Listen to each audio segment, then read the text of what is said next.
بسم الله الرحمن الرحيم إن الحمد لله نحمده ونستعينه ونستغفره ونستهديه ونتوب إليه ونعوذ بالله من شرور أنفسنا وسيئات أعمالنا من يهده الله فلا مضل له ومن يضلله فلن تجد له وليا مرشدا أشهد أن لا إله إلا الله وحده لا شريك له وأشهد أن سيدنا محمدا عبده ورسوله لا نبي ولا رسول بعده الذي قد أدى الأمانة وبلغ الرسالة ونصح للأمة والذي قد جاهد في الله حق جهاده حتى تركنا على محجة البيضاء ليلها كنهارها ولا يزيغ عنها إلا هالك وبعد معاشر المسلمين رحمكم الله أوصي نفسي وإياكم بتقوى الله فقد فاز المتقون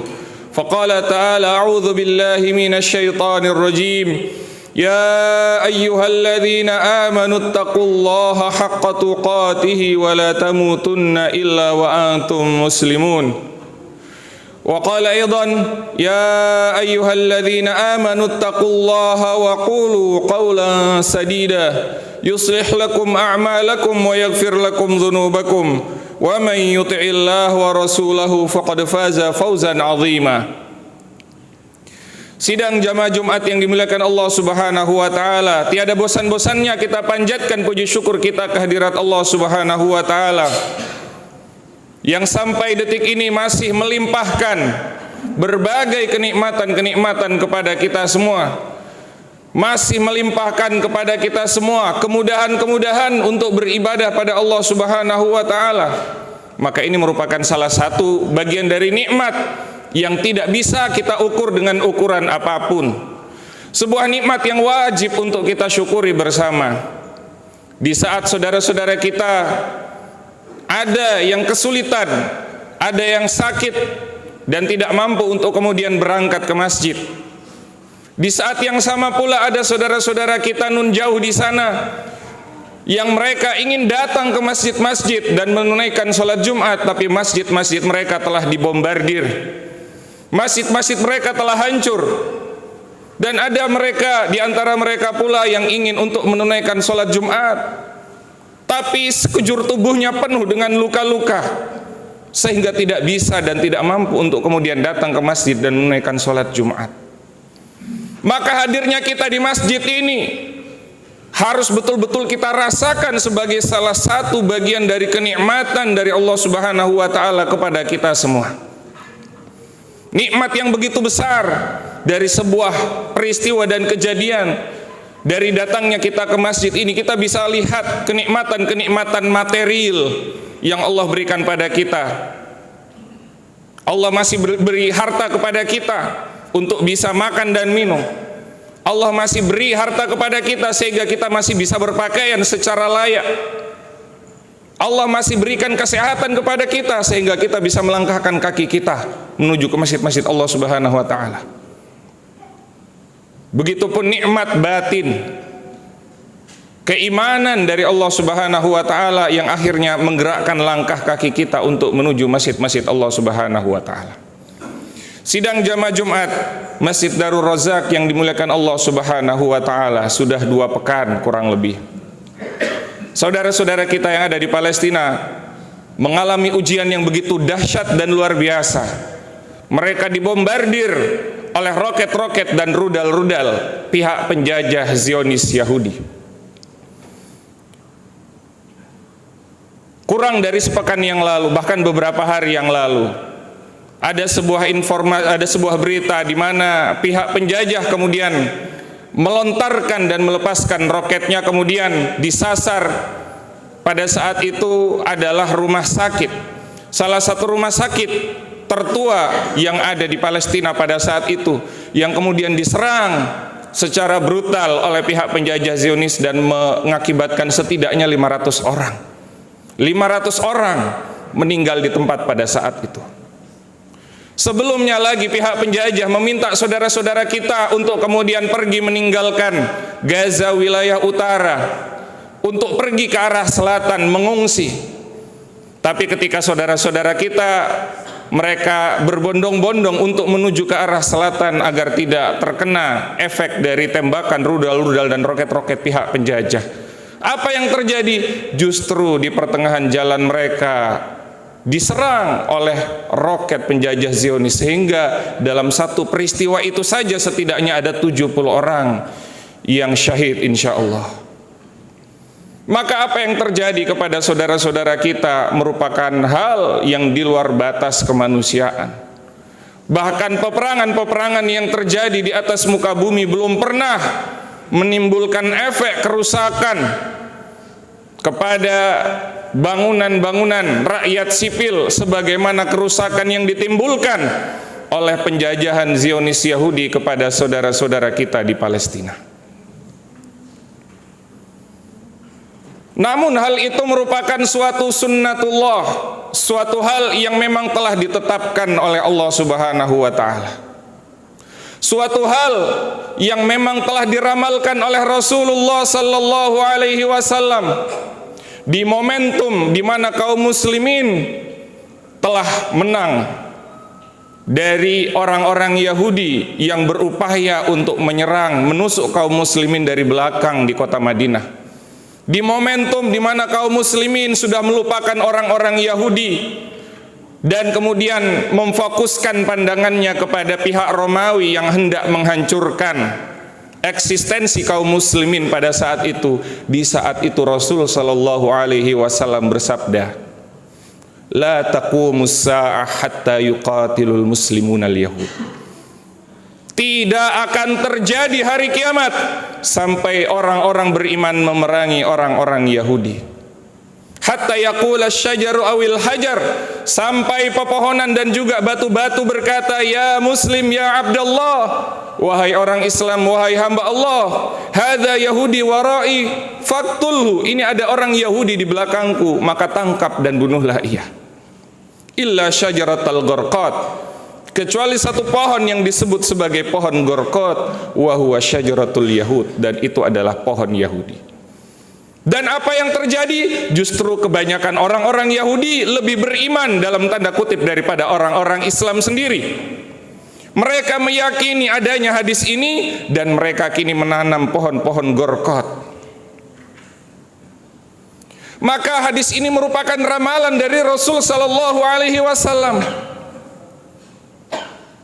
di mana kaum muslimin nanti akan memerangi orang-orang Yahudi. Rasul sallallahu alaihi wasallam tidak pernah mengajarkan kepada kita semua untuk membenci manusia berdasarkan kekufurannya atau kekafirannya. Rasul sallallahu alaihi wasallam tidak pernah mengajarkan kepada kita untuk membenci seseorang karena sebab latar belakangnya. Lalu mengapa Rasul sallallahu alaihi wasallam menginformasikan hal tersebut? Seolah-olah ada permusuhan antara kaum muslimin dengan orang-orang Yahudi. Maka sejatinya hadis ini memberikan ramalan kepada kita semua bahwa akan ada suatu kondisi di mana kaum muslimin berperang dengan orang-orang Yahudi, dan pada saat itu orang-orang Yahudi berada di atas kelaliman dan kezaliman. Maka itu tidak terjadi sampai di zaman kita sekarang ini. Tidak terjadi kecuali di awal abad ke-20, di mana orang-orang Yahudi kemudian masuk ke Palestina, diizinkan untuk masuk ke sana, namun kemudian mereka mencaplok tanah-tanah saudara-saudara kita satu demi satu. Lalu kemudian mereka mendirikan negara di atas tanah-tanah caplokan tersebut. Bahkan kemudian mereka memperluas wilayahnya dengan mengusir saudara-saudara kita dari tanah tempat mereka dilahirkan. Bahkan tanah tempat bapak-bapak dan kakek moyang mereka dilahirkan, mereka diusir dengan semena-mena hanya berdasarkan klaim sepihak-pihak Yahudi bahwa tanah Palestina adalah tanah yang dijanjikan untuk mereka. Maka kezaliman yang terjadi di hadapan mata kepala kita semua, bahkan mata kepala seluruh dunia, begitu gamblang menggambarkan kejahatan dan kebengisan yang dilakukan oleh penjajah Zionis Yahudi. Maka jelas hadis Rasul sallallahu alaihi wasallam bukan suatu hal yang aneh. Jika orang-orang Islam lantas kemudian memerangi orang-orang Yahudi, kemudian orang-orang Islam bahkan pada saat itu menangkapi dan membunuh orang-orang Yahudi. Kenapa? Karena mereka adalah musuh dalam konteks peperangan. Dan saudara-saudara kita di Palestina juga adalah orang-orang yang telah dipilih oleh Allah Subhanahu wa taala untuk memanggul amanah dan tanggung jawab menjaga tanah Baitul Maqdis, mewakili seluruh kaum muslimin di dunia ini. Mereka lah yang diisyaratkan oleh Rasul sallallahu alaihi wasallam dalam sebuah hadisnya. Rasul bersabda, la tazalu ta'ifatun min ummati 'ala din. Akan senantiasa ada segolongan orang dari umatku yang teguh di atas agama. La tazalu ta'ifatun min ummati 'ala din li'aduhim qahirin. Mereka akan senantiasa mampu untuk mengalahkan musuh-musuhnya. La yadurru man khalafahum illa ma sabahu min la'wa.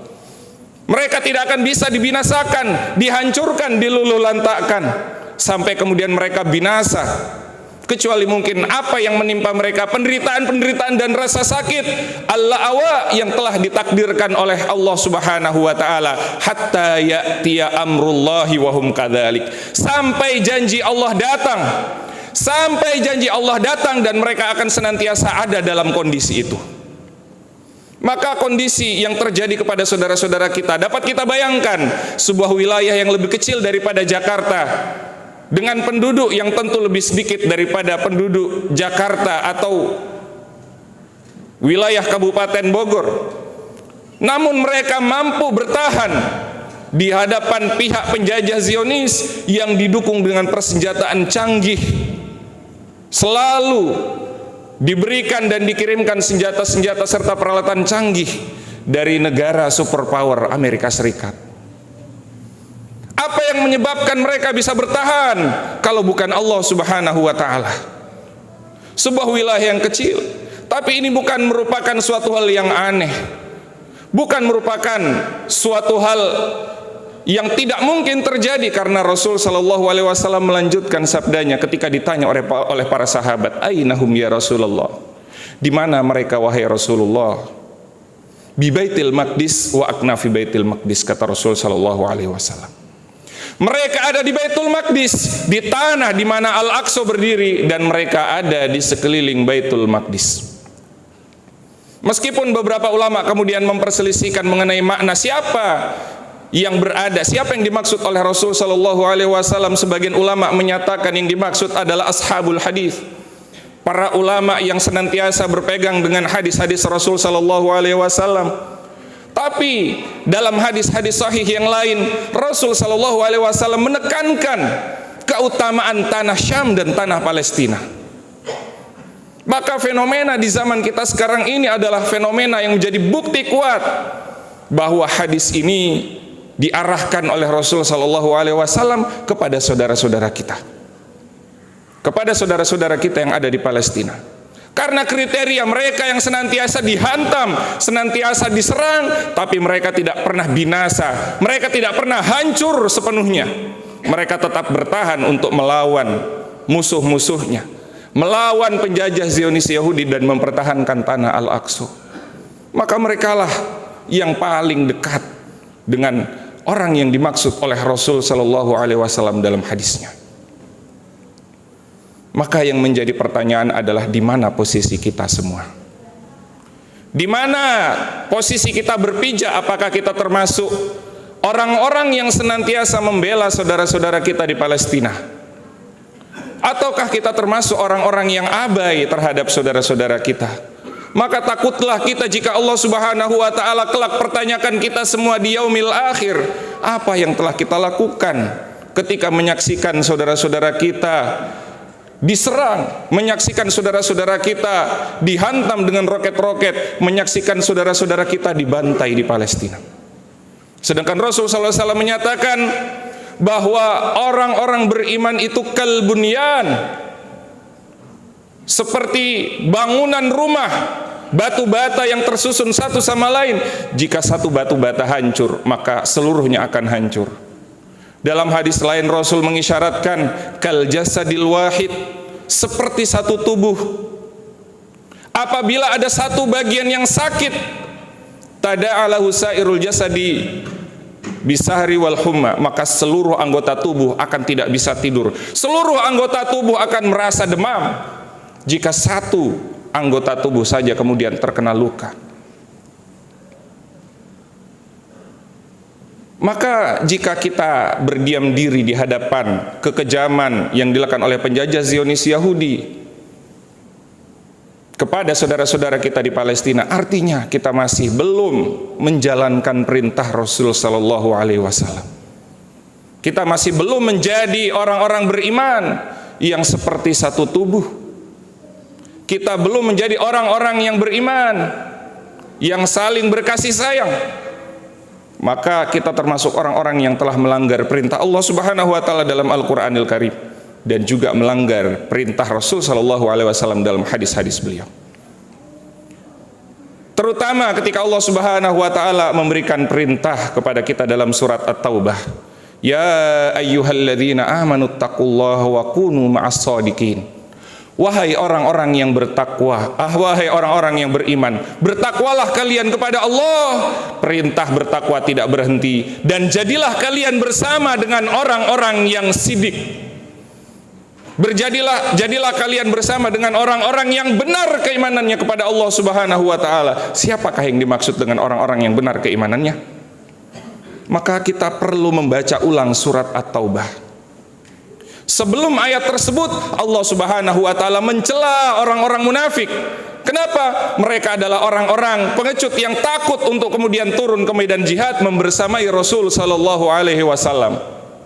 Allah Subhanahu wa taala juga mencela orang-orang beriman yang menunda-nunda keberangkatannya, sehingga kemudian mereka tertinggal di Madinah dan tidak mengikuti perang Tabuk pada saat itu. Maka dalam momentum itu kemudian Allah perintahkan pada orang-orang yang beriman, mereka yang tertinggal, kunu ma'as shadiqin. Hendaklah kalian selalu membersamai orang-orang yang telah berangkat berjihad bersama dengan Rasul sallallahu alaihi wasallam. Mereka itulah shadiqin, orang-orang yang benar keimanannya, orang yang telah membuktikan keimanannya dengan jihad fisabilillah. Sebagaimana sabda Rasul sallallahu alaihi wasallam, man lam yaghzu, barang siapa tidak pernah berjihad, walam yuhaddits nafsahu bighazwin, dan hatinya pun tidak pernah terbetik untuk bisa ikut serta berjihad, fahuwa mata ala syu'batin minan nifaq, maka ia akan mati di atas salah satu cabang kemunafikan, wal iyadzubillah. Dan kemunafikan adalah lawan dari keimanan pada Allah Subhanahu wa taala. Artinya orang yang berjihad fi sabilillah adalah orang yang telah terbukti keimanannya pada Allah Subhanahu wa taala. Maka dalam surat At-Taubah, Allah Subhanahu wa taala memerintahkan kita untuk membersamai orang-orang yang sedang memperjuangkan tanah Palestina. Mereka sedang melakukan jihad untuk membebaskan tanah Palestina. Tanpa ragu kita katakan mereka tengah berjihad. Mungkin ada sebagian ulama yang menyatakan bahwa tidak ada jihad bagi saudara-saudara kita di Palestina dikarenakan mereka tidak memiliki persenjataan yang sama besarnya, yang sama canggih dan hebatnya sebagaimana persenjataan yang dimiliki oleh musuh, yaitu dalam hal ini penjajah Zionis. Mungkin ulama tersebut merasa kasihan melihat saudara-saudara kita yang ada di Palestina. Tapi perlu kita camkan baik-baik, dalam perang Badar, perang pertama yang terjadi dalam Islam adalah perang yang tidak sama kuatnya. Kaum muslimin yang hanya 300 beberapa belas orang saja, yang hanya membawa senjata ala kadarnya, sedangkan musuh mereka berjumlah hampir 1000 orang dan membawa persenjataan lengkap dalam rangka peperangan. Apakah kita katakan bahwa perang Badar bukanlah jihad? Tentu tidak. Dan perang-perang yang lain, perang Uhud, kaum muslimin pun masih sepertiga dari jumlah pasukan musuh pada saat itu. Pun dengan beberapa perangan lain seperti perang Mu'tah, di mana 8.000 kaum muslimin harus menghadapi 200.000 tentara Romawi. Maka jika kita bandingkan dengan apa yang terjadi kepada saudara-saudara kita di Palestina, tidak jauh berbeda. Mereka mungkin kurang memiliki persenjataan yang canggihnya menyaingi atau menyamai penjajah Zionis. Tapi kita saksikan bagaimana tembakan roket-roket dan rudal-rudal mereka bahkan mampu untuk menghancurkan pertahanan Iron Dome yang dimiliki oleh pihak penjajah Zionis. Maka sekali lagi tanpa ragu kita katakan yang dilakukan oleh saudara-saudara kita adalah jihad fisabilillah, sebagaimana jihad yang dulu pernah kita lakukan. Jihad yang dulu dilakukan oleh para pejuang dan pahlawan bangsa kita juga adalah jihad yang asimetris, di mana para pahlawan bangsa kita hanya memiliki persenjataan ala kadarnya. Tapi kemudian para ulama kita bersepakat dengan sebuah fatwa yang kita kenal sampai detik ini dengan fatwa resolusi jihad. Maka jihad yang dilakukan oleh saudara kita tidak ada bedanya dengan jihad yang dilakukan oleh para pendiri bangsa kita. Maka pertanyaannya, bagaimana cara kita membersamai saudara-saudara kita di Palestina? Maka yang pertama dan utama adalah momentum-momentum doa kita yang mustajabah kita manfaatkan, memohon pada Allah Subhanahu wa taala agar Allah Subhanahu wa taala tolong saudara-saudara kita untuk mengalahkan musuh-musuhnya. Kita doakan agar Allah Subhanahu wa taala memberikan ketenangan di hati mereka, memberikan kekuatan kepada mereka sehingga mereka mampu menanggung amanah yang telah diberikan oleh Allah Subhanahu wa taala. Doa kita yang mengirimkan perasaan-perasaan kita kepada saudara kita, mengirimkan cinta kita kepada saudara-saudara kita yang ada di Palestina.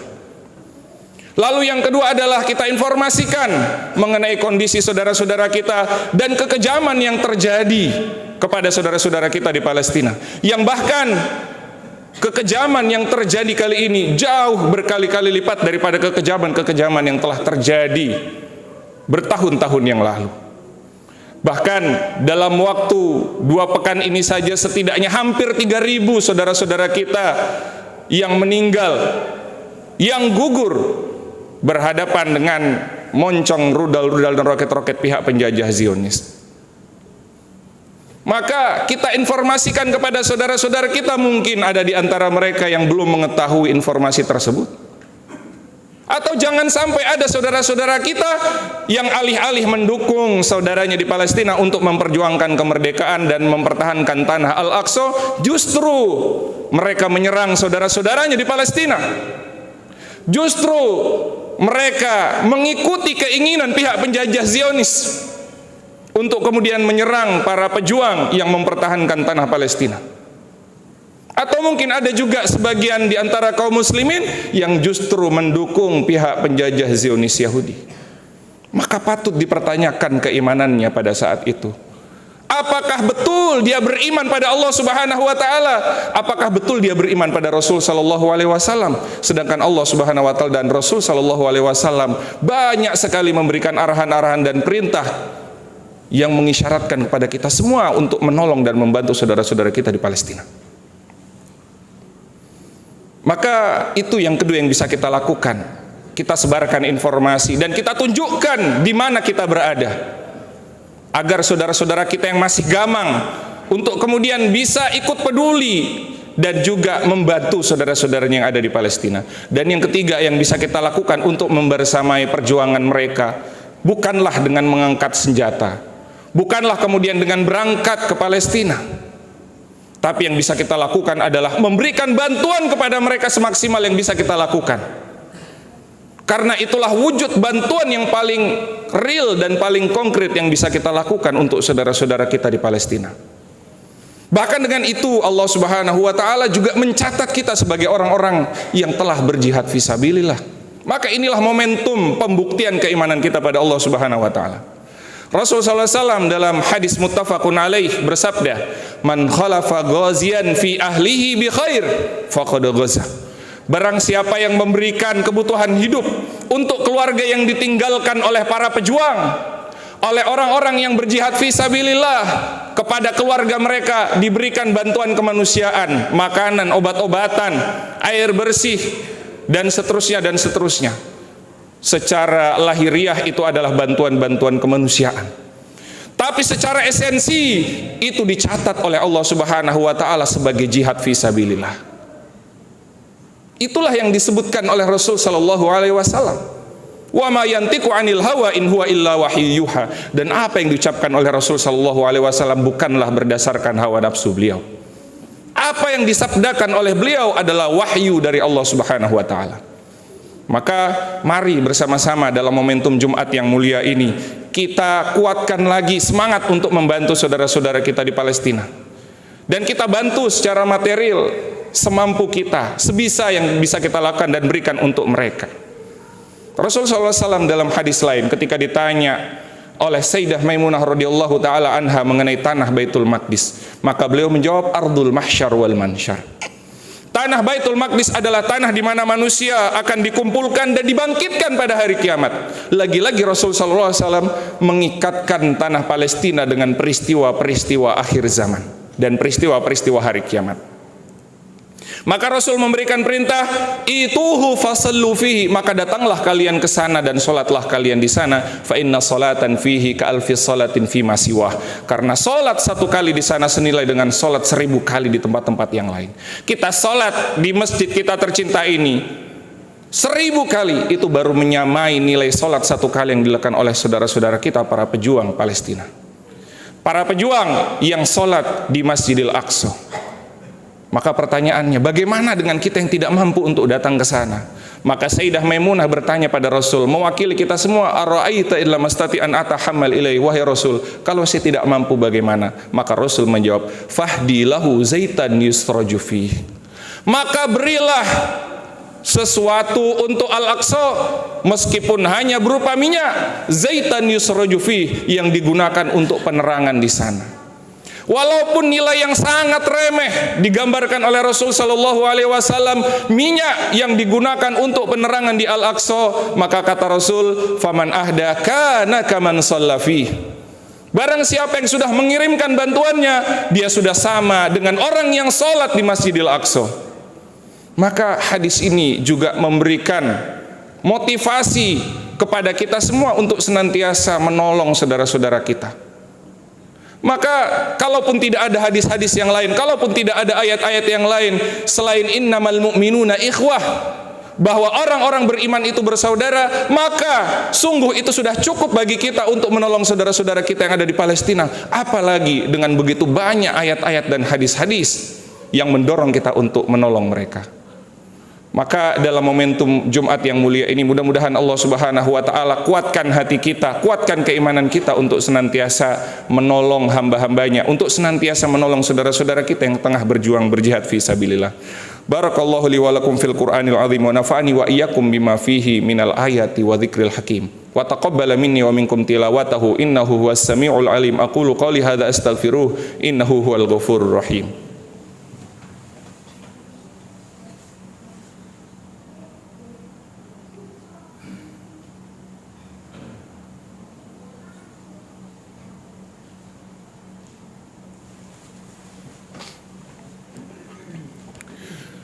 Alhamdulillahi wahdah, sadaqa wa'dah, wa nasara 'abdah, wa 'azza jundahu, wa hazamal ahzaba wahdah.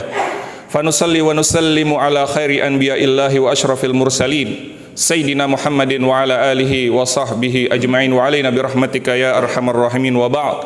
Ma'asyiral muslimin rahimakumullah, usi nafsi wa iyyakum bitaqwallah faqad fazal muttaqun. Faqala ta'ala a'udzu billahi minasyaitonir rajim. Bismillahirrahmanirrahim. Ya ayyuhan nasu taqu rabbakumul ladzi khalaqakum min nafsin wahidah wa khalaqa minha zawjaha wa batha minhuma rijalan katsiran wa nisaa'a wattaqullaha alladzi tasaaluna bihi wal arham innallaha kana 'alaikum raqiba. Sidang jamaah Jumat Masjid Darul Razak yang dimuliakan Allah Subhanahu wa taala, tiada bosan-bosannya kita panjatkan syukur kita kehadirat Allah Subhanahu wa taala dan selawat kita kepada baginda Rasul sallallahu alaihi wasallam. Allahumma shalli wa sallim wa barik alaihi. Dan juga dalam momentum ini khatib kembali menasihati diri khatib pribadi dan mengajak kepada para jamaah sekalian pada umumnya, mari bersama-sama kita menjadi hamba-hamba Allah Subhanahu wa taala yang bertakwa pada Allah Subhanahu wa taala, tidak hanya di atas kertas, tidak hanya dengan lisan kita semata, tapi takwa yang menyatu dengan denyut kehidupan kita sehari-hari. Takwa dengan menjalankan perintah-perintah Allah Subhanahu wa taala dan menjauhi larangan-larangan Allah Subhanahu wa taala. Dan yang kedua, mari dalam momentum yang mulia ini kita buktikan keimanan kita pada Allah Subhanahu wa taala. Dengan apa? Dengan berdiri membela saudara-saudara kita yang ada di Palestina. Berdiri membela saudara-saudara kita yang tengah dijajah, membela saudara-saudara kita yang tengah mewakili kita semua untuk mempertahankan Masjid Al-Aqsa. Maka sungguh itu merupakan suatu hal yang melekat kepada kita selaku seorang muslim.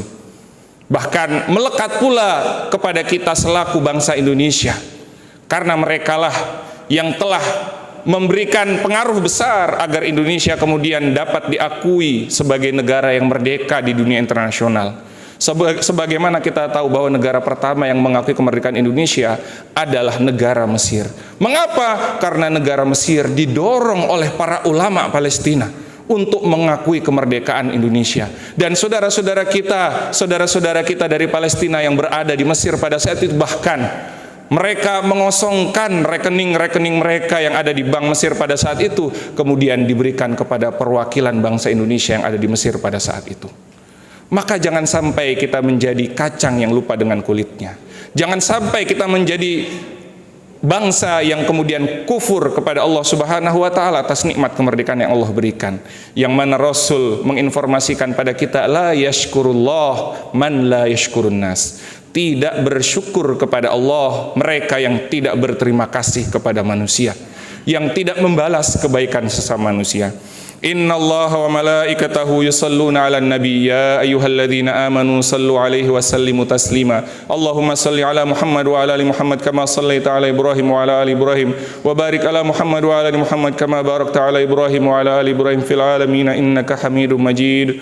Allahumma ighfir lil muslimin wal muslimat wal mu'minin wal mu'minat al ahya'i minhum wal amwat innaka sami'un qaribun mujibud da'wat ya qadiyal hajat wa ya kafiyal muhimmat برحمتك يا أرحم الراحمين.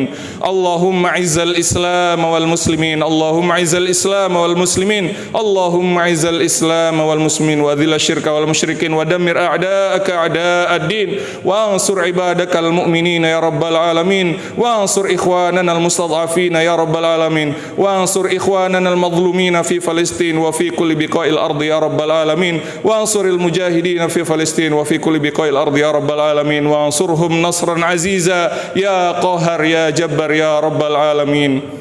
اللهم اغفر لنا ذنوبنا ولإخواننا الذين سبقونا بالإيمان ولا تجعل في قلوبنا غلا للذين آمنوا ربنا إنك رؤوف رحيم. ربنا هب لنا من أزواجنا وذرياتنا قرة أعين واجعلنا للمتقين إماما.